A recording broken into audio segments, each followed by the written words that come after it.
Բարի երեկո սիրելի գեղարքունիք։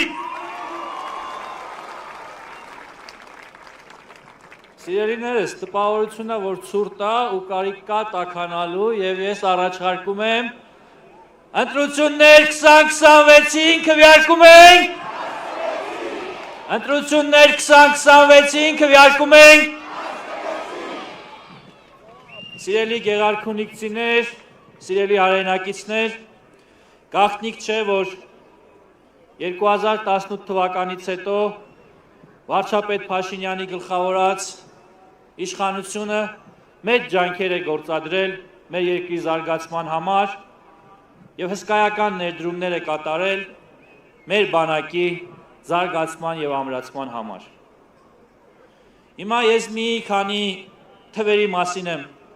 ուզում խոսել, որոնք այդ ամեն ինչը ավելի հստակ ու պարզորոշ են դարձնում։ Ուրեմն 2018 թվականին Հայաստանի Հանրապետության ռազմական բյուջեն կազմել է 640 միլիոն դոլար։ 2025 թվականին մեր կառավարության ջանքերի արդյունքում ռազմական բյուջեն դարձել է 1 միլիարդ 700 միլիոն դոլար։ Շուրջ 1.1 միլիարդ դոլարով ավելի, քան դա եղել է նախահեղափոխական շրջանում։ 1998-ից մինչև 2018 թվականը Հայաստանի երկու ղեկավարների կառավարման շրջանում Ռոբերտ Քոչարյանի եւ Սերժ Սարգսյանի 5 ու 4 անգամ պակաս սպառազինություն եւ ռազմական տեխնիկա է գնվել, քան դա արվել է 2022-ից 25 թվականներին։ 5 ու 4 անգամ պակաս։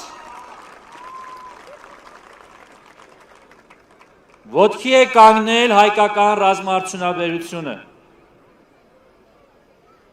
2021 թվականին տեղական ռազմաարդյունաբերական ընկերություններից պայմանագրերի թիվը 5.5 միլիարդից դարձել է 172 միլիարդ դրամ։ Այս պահին կնքվում են նոր եռամյա պայմանագրեր, որոնց թիվը կկազմի ևս 150 միլիարդ դրամ։ Սա ինչի է կարևոր ու ինչու եմ սա այս պահին հնչեցնում։ Մի քանի օր առաջ հանրային հեռուստաընկերության ուղիղ եթերում, երբ լրագրողը խոսում է նրա մասին, որ Հայաստանի ռազմական բյուջեն անգամներով մեծացել է,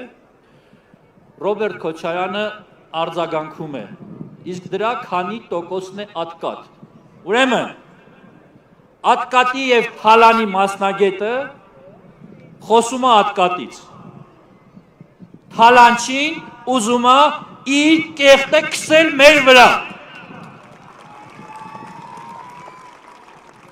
Ուրեմն լսի,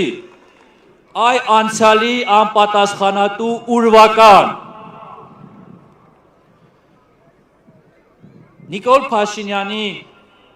գլխավորած կառավարությունը այնքան բան է արել մեր բանակի համար, որ դուք բոլորդ իրար կպած, իրար փաթաթված, դրա 1/5 անգամ չեք կարող հասնել, հասկանում եք, 1/5։ Հիմա ատկատը ձեր շրջանի բանակն է եղել։ Հայաստանի Հանրապետությունում ծառայած ամեն մի զինվորի ծնող հիշում է ձեր կառավարման տարիների բանակը։ Հիշում եք։ Իսկ ինչ կերպ եք հիշում։ Սիրելի հայրենակիցներ, ուրեմն սրանք իրենց 80-ականների զենքերով, ցնցոտիներով ու սոված ցնցոտիներով հագած 80-ականների ժանգոտած զենքերով մի քթար տաք ճաշին երանի տվող զինվորին ուզում են տարիներ հետո հիշողությունը թմրեցնել ու փորձել ներկայացնել, որ իրենք եղել են շատ ուժեղ տղեր։ Լսեք, մարդկանց հիշողությունը թարմ է։ Նրանք տեսնում են նաև այսօրվա բանակը։ Մենք դրա արձագանքը ստանում ենք մեր սիրելի ծնողներից, մեր սիրելի զինվորներից ու նրանց հարազատներից։ Ձեր պատկերը 80-ականների զենքերն են, մեր պատկերը մայիսի 28-ին Հայաստանի Հանրապետության հրապարակում ցուցադրված նորագույն սպառազինությունը։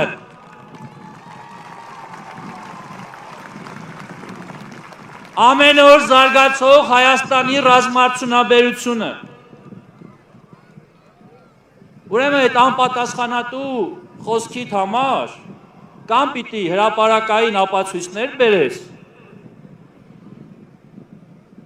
կամ ինչպես նշեցի, անցյալի ուրվական, պիտի հայտնվես պատմության գրկում, այն է քաղաքական աղբանոցում։ Ուրեմն սրա թիմից մեկ ուրիշը 2 օր առաջ խոսում է, որ անարժանները գեներալներ են դառնում։ Ուրեմն լսեք, ձեզ թվում է մարդիկ մոռացել են Հայաստանում ոնց էին գեներալ դառնում։ Մոռացել են։ Յուրաքանչյուր զինվորական անգիր գիտի ինչ արժեր գեներալ դառնալը։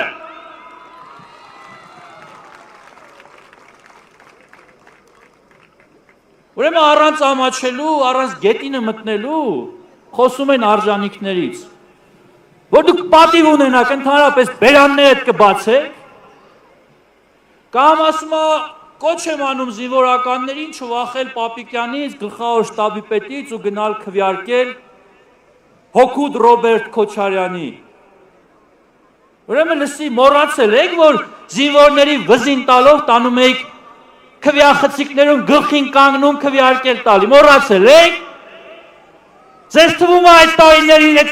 տարիներին ծառայած զինվորները, քվեարկության մասնակցած զինվորները մոռացել են։ Ուրեմն անամոթությունը չափ ու սահման ունի։ Միայն ճարպիկ լեզուն բավարար չի, որպեսզի կարողանաք մարդկանց հիշողությունը թմրեցնել։ Սիրելի հայրենակիցներ, ես կոչ եմ անում ձեզ հունիսի 7-ին գնալ ընտրատեղամասեր եւ ձեր ձայնը տալ հանուն խաղաղության, հանուն Հայաստանի Հանրապետության ինքնիշխանության, հանուն մեր եւ ձեր երեխաների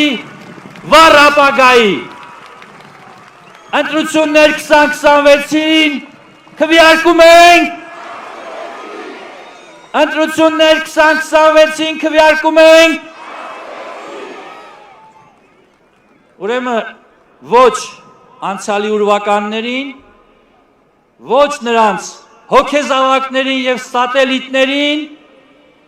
նրանք անցյալ են ու պիտի մնան անցյալում։ Շնորհակալ եմ։